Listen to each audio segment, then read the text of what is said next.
Abra sua Bíblia, 1 Reis, capítulo 17, do 8 até o 22, a força silenciosa em tempo de crise. 1 Reis, capítulo 17, do versículo 8 até o versículo 22. Você que trouxe Bíblia, ofereça a quem está do seu lado, direito, esquerdo, para acompanhar essa leitura. 1 Reis, capítulo 17, de 8 a 22.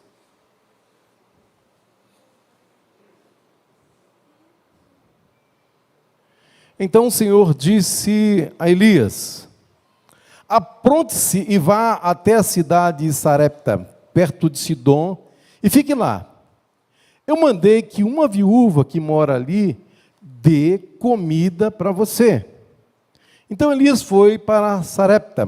Quando estava chegando ao portão da cidade, ele encontrou a viúva que estava catando lenha. E Elias disse a ela: por favor, me dê um pouco de água para eu beber. Quando ela ia indo buscar a água, ele a chamou e disse: e traga pão também, por favor. Porém ela respondeu: juro pelo seu Deus vivo, o Senhor, que não tenho mais pão, pois só tenho um punhado de farinha de trigo numa tigela e um pouco de azeite num jarro. Estou aqui catando uns 2 pedaços de pau para cozinhar alguma coisa para mim e para meu filho. Vamos comer e depois morreremos de fome. Não se preocupe, disse Elias. Vá preparar a sua comida, mas primeiro faça um pãozinho com a farinha que você tem e traga-o para mim. Depois prepare o resto para você e para seu filho.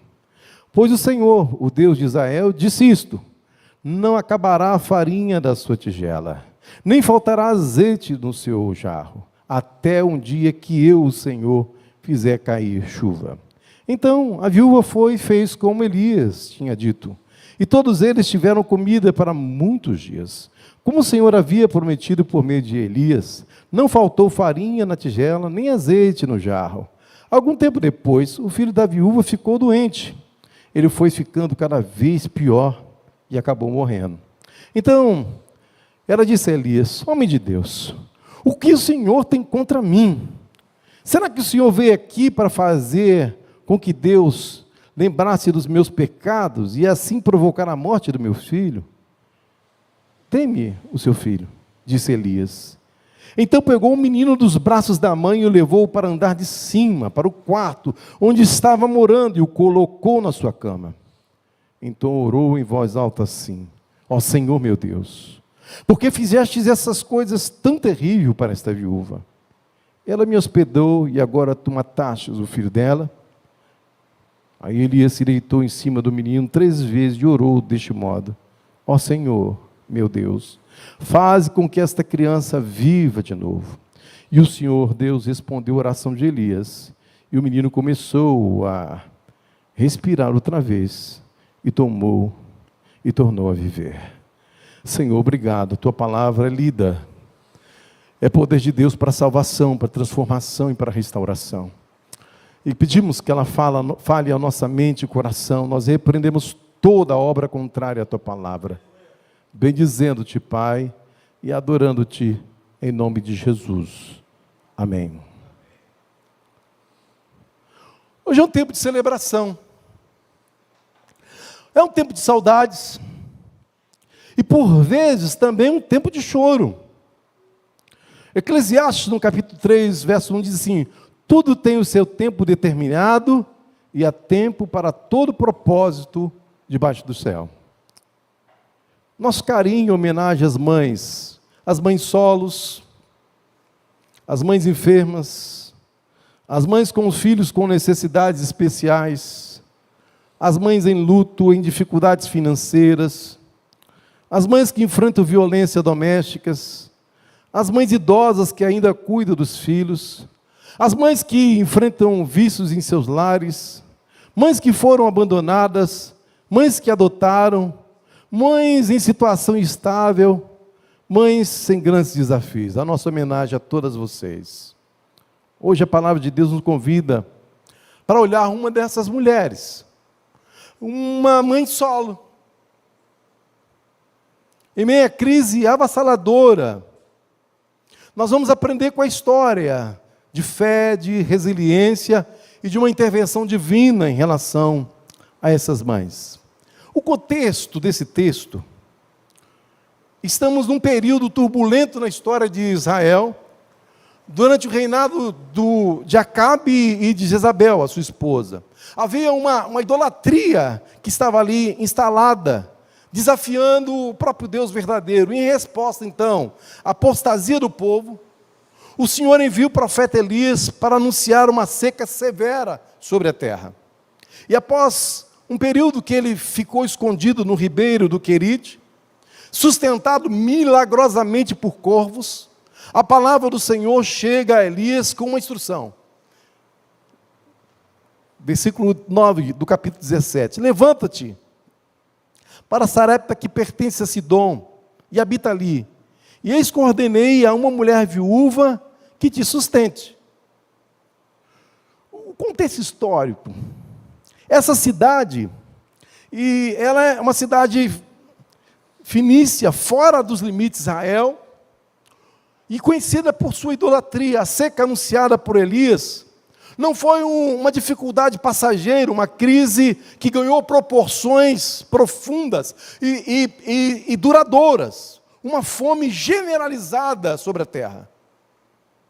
E aí, nesse cenário desolador, encontramos uma viúva, já marcada pela perda do marido, e agora confrontada com a iminente morte por inanição para o seu filho.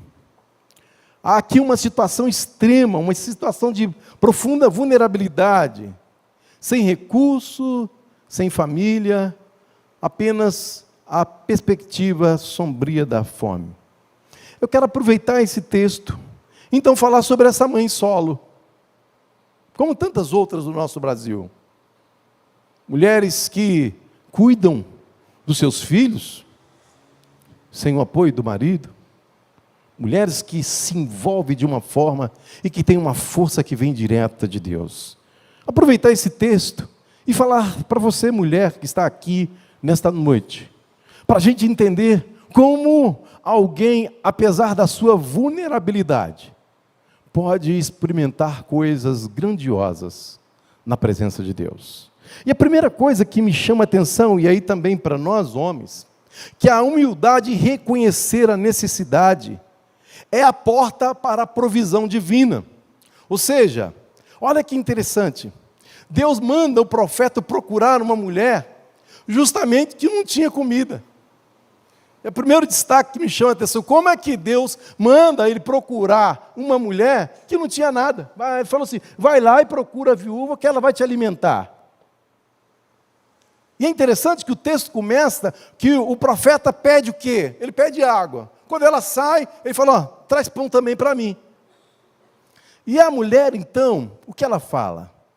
Aquele desespero, aquela dor, porque ela diz assim no verso 12, vive o Senhor teu Deus, que eu não tenho bolo, senão um punhadinho de farinha numa panela, um pouco de azeite numa botija, e eis que apanhei 2 gravetos, para que entre e o prepare para mim e para meu filho. Sabe o que vai acontecer? Nós vamos comer e nós vamos morrer.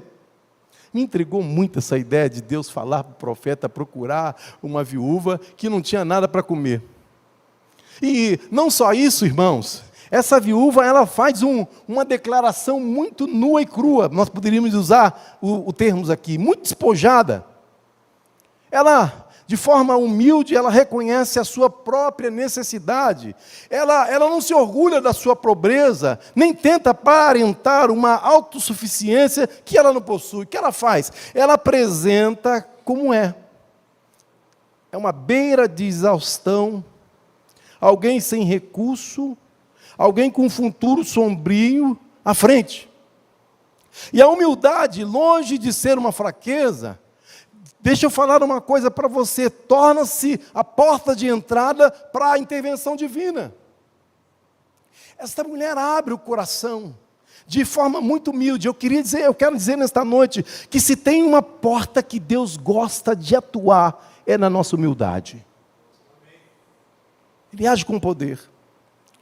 A viúva, com o seu coração quebrantado pela iminente perda e pela falta de recurso, ela demonstra uma abertura para receber ajuda. Ela não se fecha à sua dor, mas ela compartilha a sua realidade com o homem de Deus. E vamos falar a verdade, que muitas vezes, em nossas próprias vidas, temos a dificuldade de admitir nossa vulnerabilidade. Temos dificuldade de gritar justamente por socorro. Não é a senhora não, tá, não, socorro?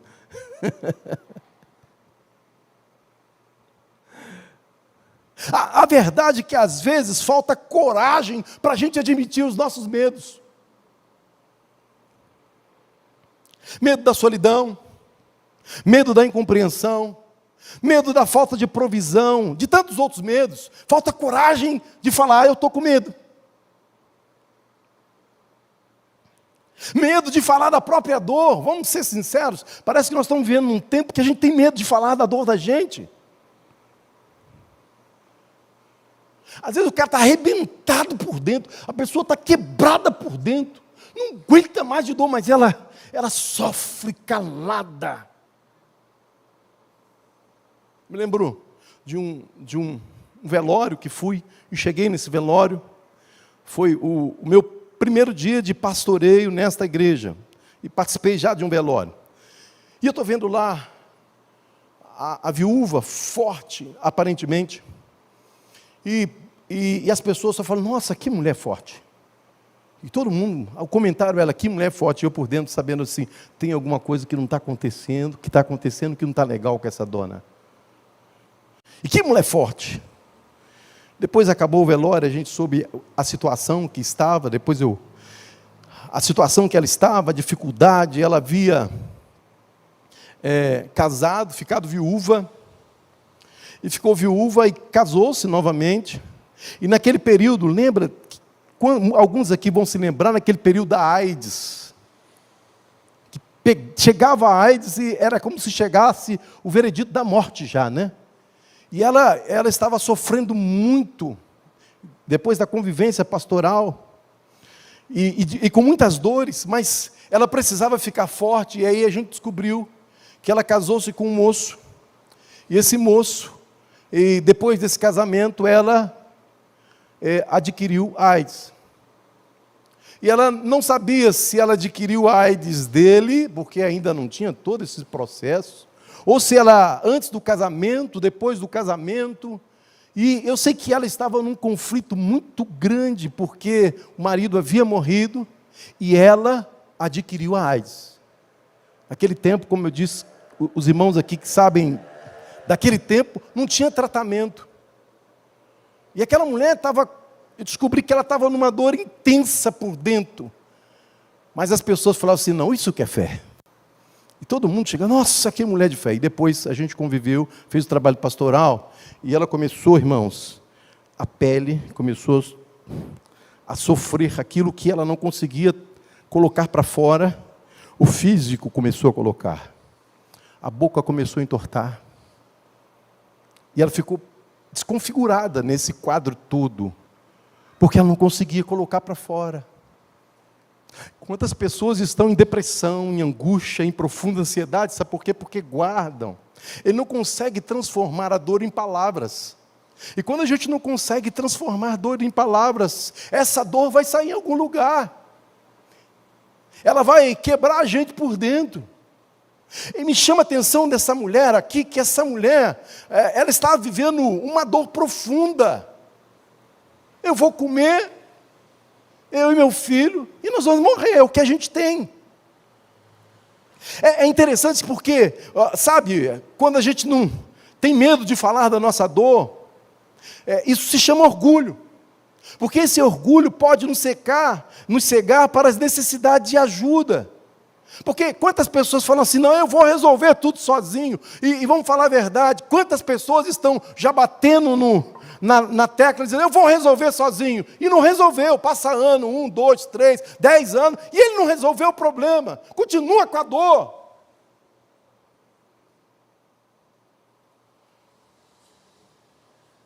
A força vai indo embora, a força vai se esgotando, a dor continua, e ele orgulhoso ali, ó. Por isso que Provérbios 29, 23 diz: o orgulho do homem o abate, mas o humilde de espírito obtém honra. Então o orgulho abate o homem, mas o espírito obtém honra. Mas o humilde de espírito obtém honra. A humildade, ao contrário, ela nos coloca em uma posição de receptividade diante de Deus e daqueles que Ele pode enviar para nos ajudar. Então, o caminho da humildade é o caminho que nós precisamos percorrer para que Deus haja de uma forma soberana e graciosa sobre nós. Para que Deus envie aquilo que nós precisamos. O profeta foi enviado para socorrer a viúva, e quando o profeta chega, junto com o profeta, chega a provisão. Mas por que aquela mulher se abriu? Falou para o profeta a verdade. A disposição da viúva em reconhecer sua total dependência não é um sinal, e não foi um sinal de fraqueza, mas sinal de uma coragem, porque como há de fluir se você não coloca para fora aquilo que você está vivendo e a dor que você está vivendo?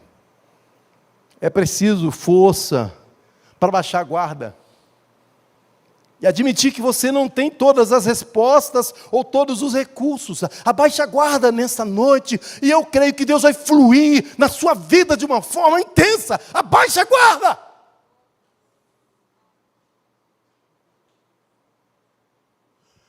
Quanta gente que não baixa a guarda, que procura o caminho no suicídio. Chegou no momento que ele não aguentou mais, e ele, deixa eu falar para você, saia dessa noite aqui com o coração aberto, com espaço para a graça divina, para que ela se manifeste na sua vida. Abaixe a sua guarda, reconheça que não tem outro caminho, que é aprender com a humildade, e reconhecer que em nossos momentos de maior necessidade, é na dependência de Deus que encontramos nossa verdadeira força e nossa provisão. Por isso que o apóstolo disse assim: a minha graça te basta, porque o meu poder se aperfeiçoa onde? Na fraqueza. Pode dizer para o seu irmão, sim, a minha graça te basta, porque o meu poder se aperfeiçoa na fraqueza. Esse é um jeito de Deus atuar. Deus atua quando nós somos fortes? Claro que sim, Ele atua da forma que Ele quer. Mas às vezes a gente acha que na fraqueza não. Deus age na fraqueza. Você que está aqui hoje, saiba que se você reconhece os seus limites e a sua fraqueza, é uma abertura para Deus agir com graça e para transformar a sua situação. Humildade é o primeiro passo para experimentar a poderosa graça de Deus. Que você saia deste lugar nessa noite cheio dessa graça maravilhosa, e que essa graça superabunde na sua vida, com poder e muita graça. A outra lição, eu diria a segunda lição: a fé que ouve e obedece é o alicerce para acontecer um milagre. Essa é uma cena que desenrola e apresenta um momento crucial. A fé da viúva é posta à prova através de uma instrução aparentemente esquisita. Veja só, se não é esquisito o que eu estou falando. Em meio a uma declaração de extrema carência, de fome, o profeta não oferece uma solução imediata. Ele lança um desafio que clama por confiança. E ele diz assim: não temas. Olha que coisa esquisita, vê se não é esquisito mesmo. Do verso 13 e 14. Vai, faz conforme a tua palavra. Porém, faze dele primeiro, para mim, um bolo pequeno. A mulher estava morrendo, pouca comida, quase nada. Ele falou: faz para mim um bolo pequeno para mim.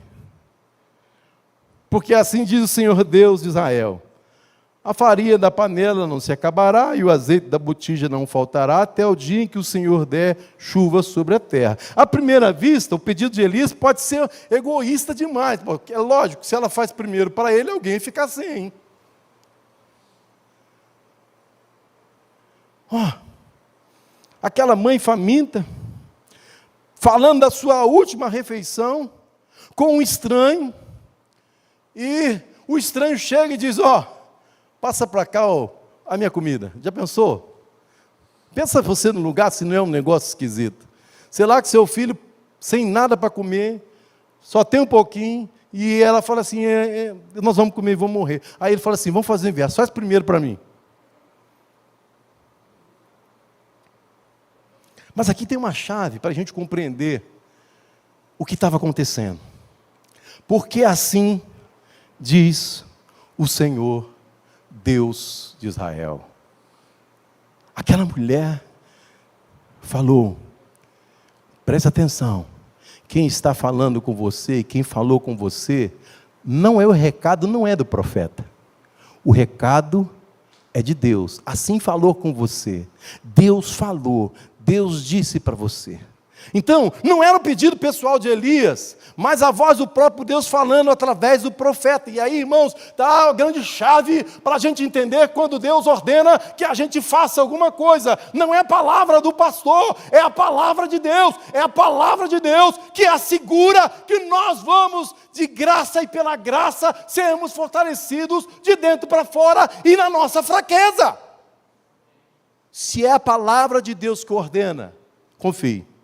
Porque ela não mente. Amém, irmãos? Ela discerniu essa mulher. Ela ouviu.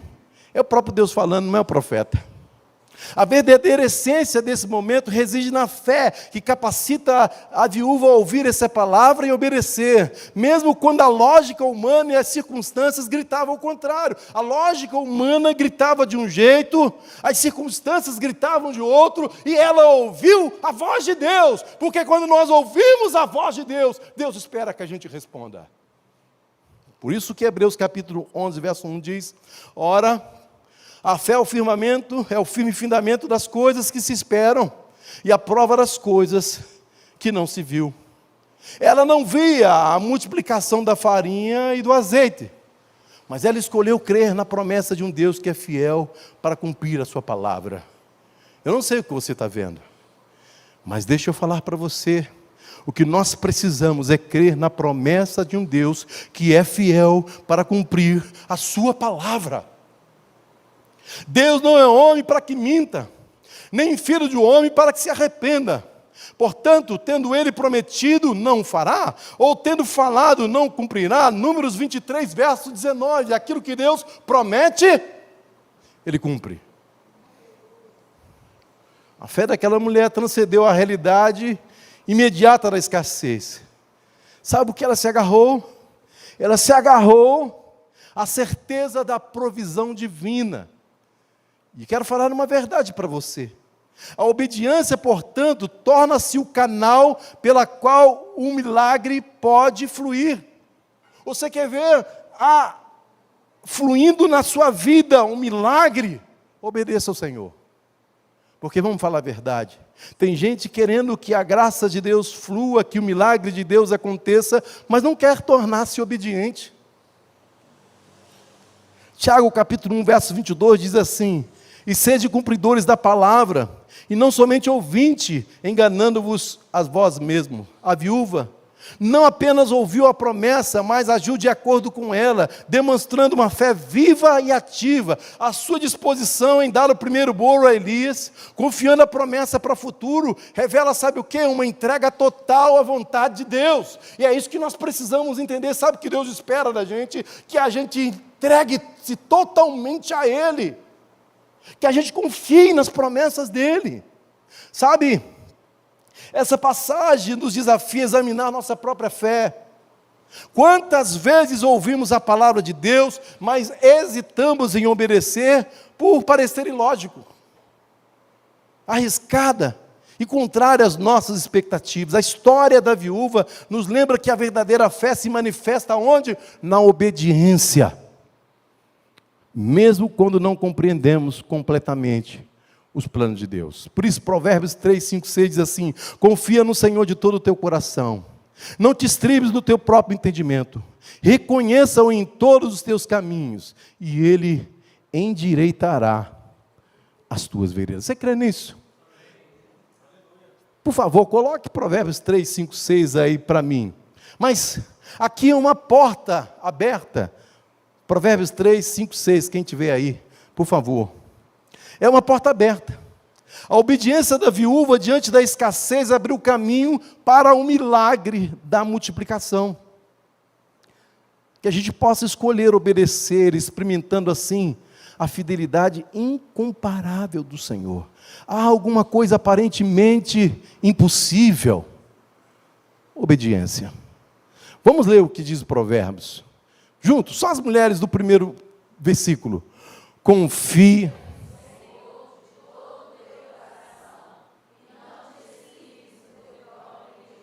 Os homens, reconheça-o em todos os teus caminhos. Essa mulher, essa viúva, entregou o primeiro pão para o profeta. Escolheu obedecer. E quando a gente escolhe obedecer, a gente tem a oportunidade de experimentar a fidelidade incomparável de Deus. A terceira lição: a generosidade que transcende a carência, o coração que abre as portas de abundância. No verso 15 diz assim: ela foi e fez conforme a palavra de Elias, e assim comeu ela, ele e a sua casa muitos dias. Encerra um ato de fé e generosidade que desafia toda a lógica da escassez. Diante da ordem de Elias para preparar um bolo primeiro para ele, a viúva, ao invés de apegar desesperadamente a sua mísera porção de farinha e azeite, escolheu, na verdade, fazer aquilo que precisava fazer. Então isso revela o quê? Revela um coração que transcende a própria carência. Plantando a semente da bênção em terra aparentemente estéril.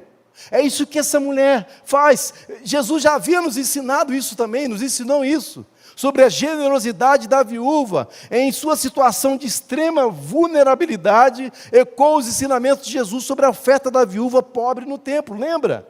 Aquela mulher ofereceu 2 pequenas moedas, tudo o que tinha para viver. Da mesma forma, a viúva aqui entrega o essencial para a sua sobrevivência e de seu filho, confiando que Deus honrará a sua obediência e a sua generosidade.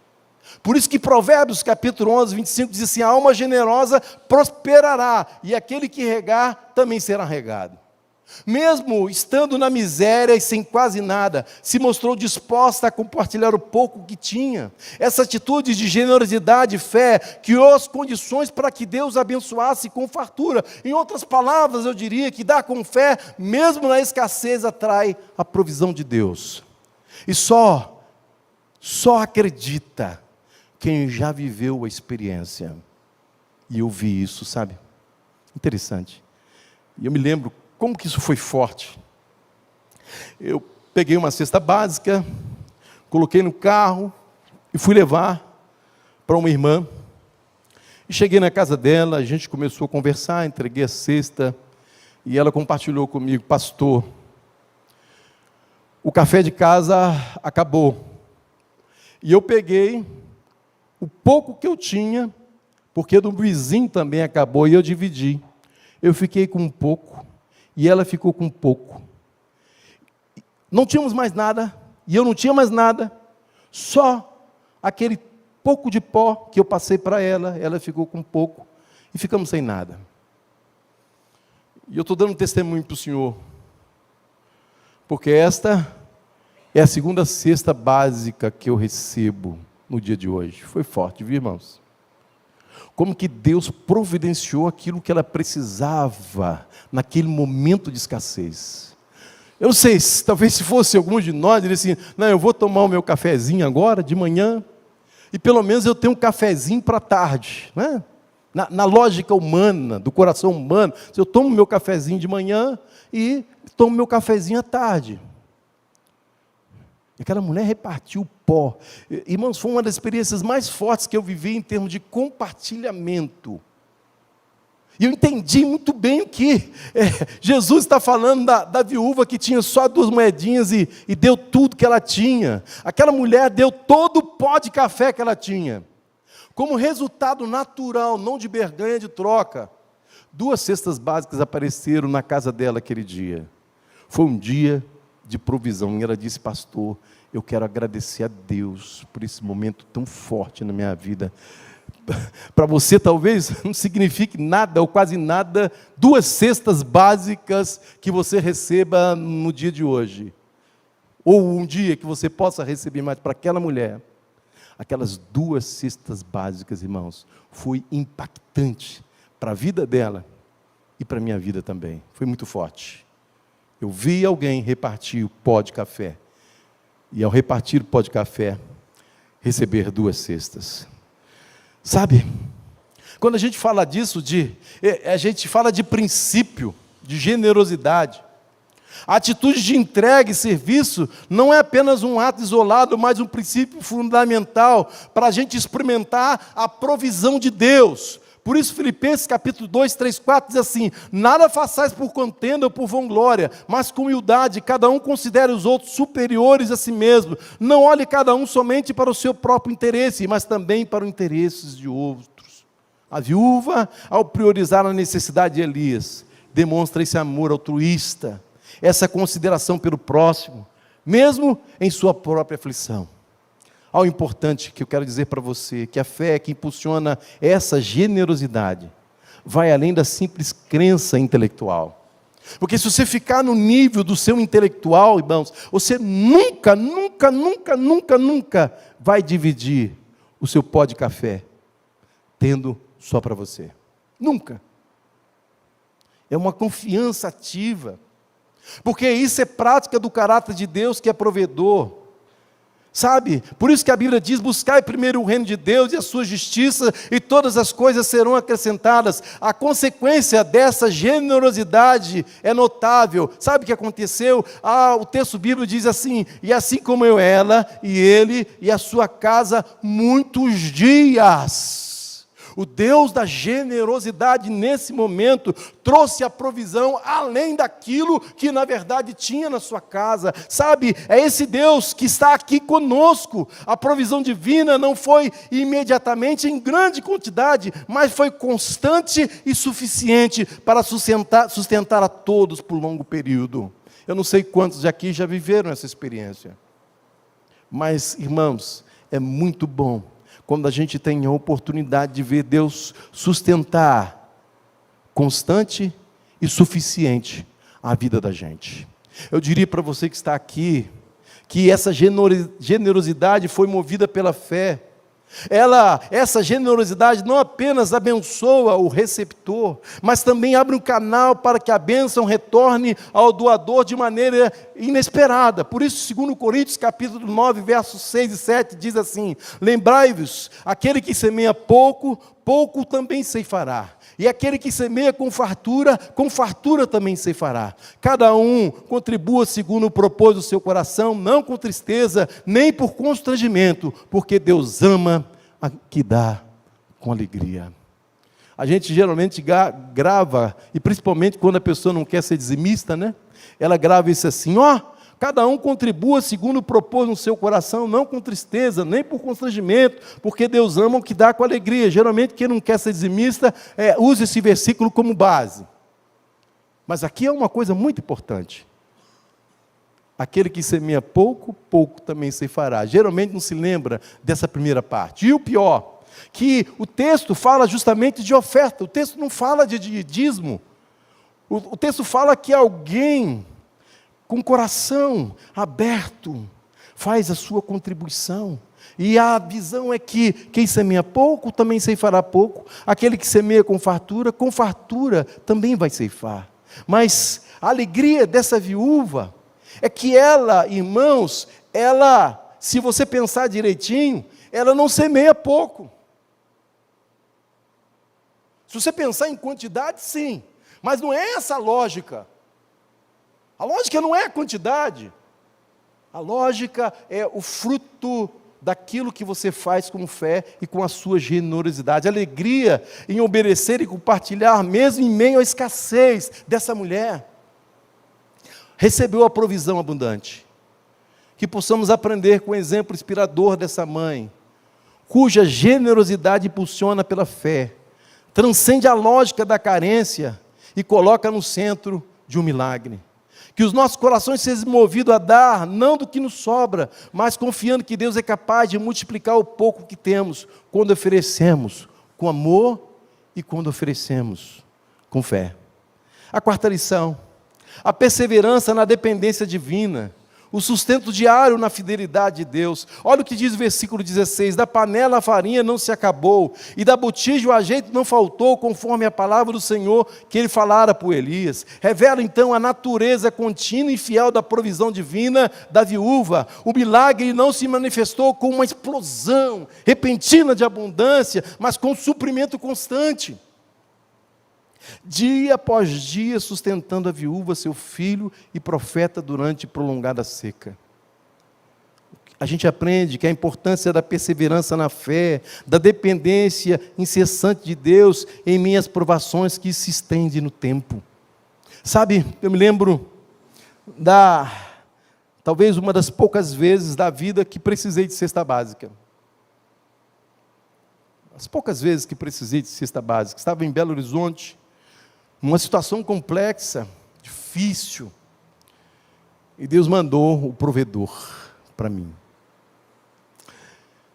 Mandou a cesta básica, que foi um presente. Eu e Kátia havíamos casado recentemente. E aqui, quem já viveu essa provisão, sabe o quanto é bom. Deixa eu perguntar, alguém aqui já viveu essa provisão? Olha quanta gente. Quem viveu sabe o que eu estou falando. Tempo de escassez. Chega a cesta. É um banquete, irmãos. É um banquete que você está recebendo. Não precisa alimentação melhor do que essa. Essa mulher, em meio à provação, ela teve o sustento de Deus, que foi sendo estendida no tempo. Deus não é Deus de uma provisão, mas Deus é o Deus da provisão.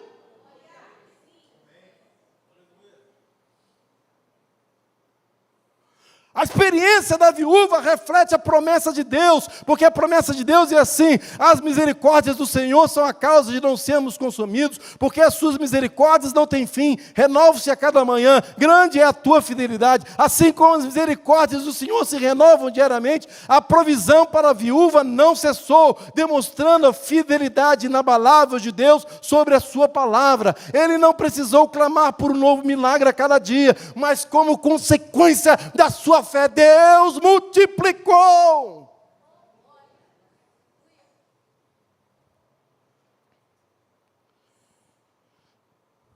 É preciso lembrar que a jornada de fé muitas vezes não é marcada por eventos espetaculares, isolados, porque às vezes, irmãos, nós estamos vivendo uma fé complicada nos últimos tempos. Parece que Deus só se manifesta se for um evento espetacular, cheio de glamour.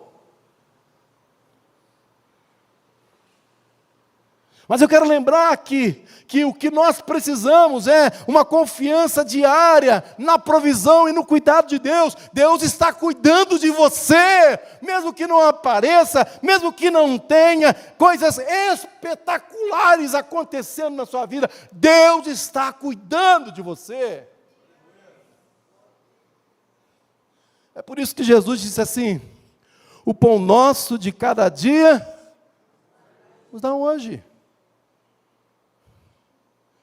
Essa oração, ela reconhece nossa dependência diária do Senhor para o sustento, tanto físico quanto espiritual. E essa viúva experimentou essa verdade de maneira tangível, aprendendo a confiar que Deus, a cada novo dia, a fidelidade de Deus se manifesta, na verdade, de uma forma tão maravilhosa, que a panela e a botija ficam cheias.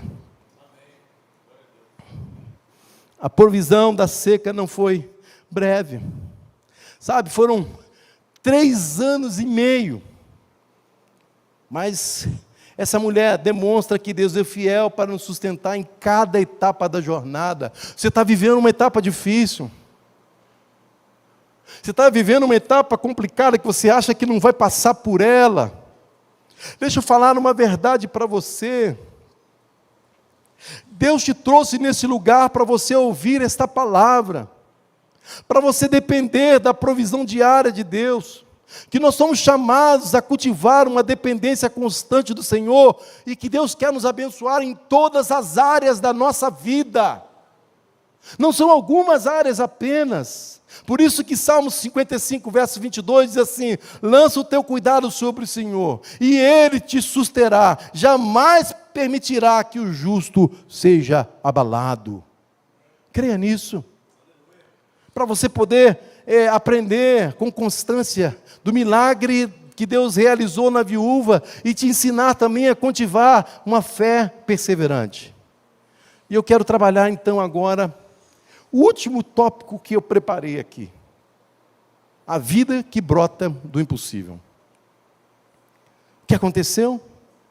A viúva se depara com uma nova e ainda mais devastadora provocação. Sabe o que acontece? A doença e a morte do filho.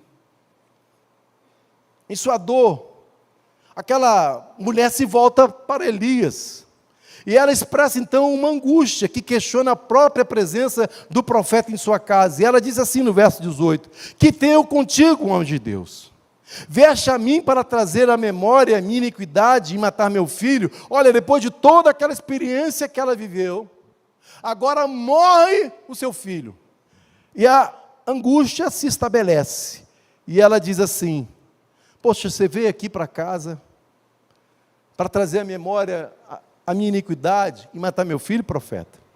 Eu fiquei pensando nessa reação humana, compreensível. Diante da perda revelada, ela mostra a sua dor, o seu sofrimento, e a fragilidade da esperança diante da morte. Sabe, a resposta de Elias demonstra muita fé e compaixão. Ele não repreende por seu questionamento, mas age com autoridade de um homem de Deus que confia no poder restaurador do Senhor. Elias, sabe o que ele faz? Ele toma um menino morto, leva para o quarto de cima, coloca em sua cama e clama fervorosamente ao Senhor: ó Senhor meu Deus, também sobre esta viúva com quem me hospedo, trouxeste o mal matando teu filho. Então se estendeu sobre o menino 3 vezes e aclamou ao Senhor: ó Senhor meu Deus, rogo-te que a alma deste menino torne a entrar nele. E o Senhor ouviu a voz de Elias, e a alma do menino tornou a entrar nele. Sabe, meu irmão, minha irmã, você que está aqui, a vida também brota do impossível. Pode ser que você tenha alguma situação impossível, e eu quero dizer para você nesta noite que o poder de Deus vai além de suprir a sua fome física. Ele é o Senhor da vida e da morte. Mas nas situações mais sombrias, onde a morte parece ter a palavra final, Deus é capaz de trazer vida e restaurar a esperança onde aparentemente não há mais. Eu fiquei pensando aqui no testemunho seu, Jusilene. Pensei no seu testemunho. Nós estávamos lá no monte orando pela filha da Jusilene.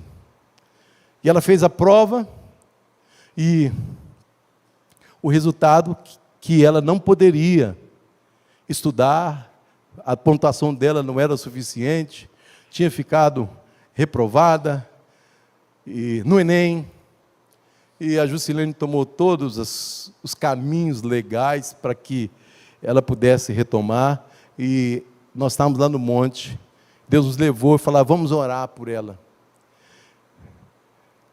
Ela foi na casa da irmã Naná também. A irmã Naná disse para ela assim: essa menina vai estudar. Irmãos, quando a gente sai, uns dias depois, Deus abriu uma porta tão grande, e ela hoje está na Federal, lá no norte do Brasil, estudando, passou no curso de medicina, quando aparentemente ela já estava reprovada. Deixa eu falar para você, Deus é capaz de trazer vida e restaurar a esperança onde aparentemente não há mais. Pode ser que você esteja aqui com um diagnóstico, pode ser que você esteja num relacionamento conturbado, difícil de ser administrado, mas deixa eu falar que aconteceu algo com esse menino. Ele ressuscitou. Sabe, Creia que o milagre da ressurreição do filho da viúva é um prenúncio da vitória final de Deus sobre a morte. Manifesta plenamente na ressurreição de Jesus Cristo. O que fazer então, pastor? Assim como Elias intercedeu com fé, o menino voltou à vida, somos chamados a clamar a Deus em nossos momentos de desespero, confiando em seu poder para trazer vida aonde há morte e onde há esperança. Eu diria nessa noite, mesmo que haja desespero, há também milagres para a glória de Deus. A provisão de Deus é completa.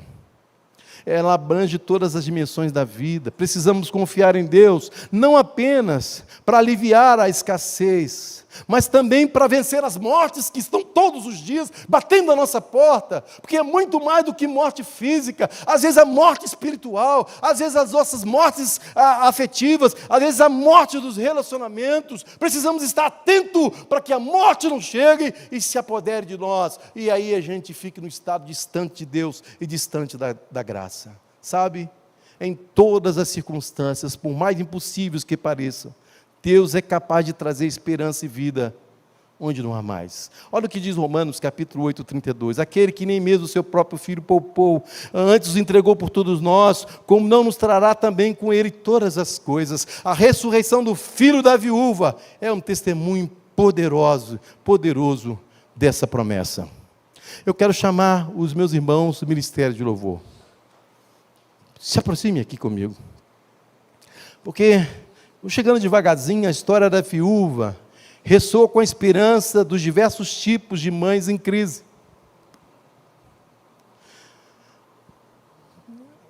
Chega, pode chegar. A dependência de Deus transforma a escassez em abundância. Deus não abandona os que confiam nele, agindo de maneira inesperada. Jesus é a nossa suprema esperança. O apóstolo Paulo, ele entendeu isso. Nosso Salvador e Senhor Jesus Cristo é a nossa esperança. Nós aprendemos com o texto de hoje que nós precisamos ter uma fé inabalável, de obediência e de generosidade. Nós aprendemos hoje que nós precisamos confiar no Senhor em todos os momentos de crise, sabendo que Ele é fiel. A crise, se está grande na sua vida, deixa eu falar para você, é a maior oportunidade que você está tendo de ver os milagres e a manifestação poderosa de Deus. Deixa eu falar, quanto maior a crise, maior será o milagre na sua vida.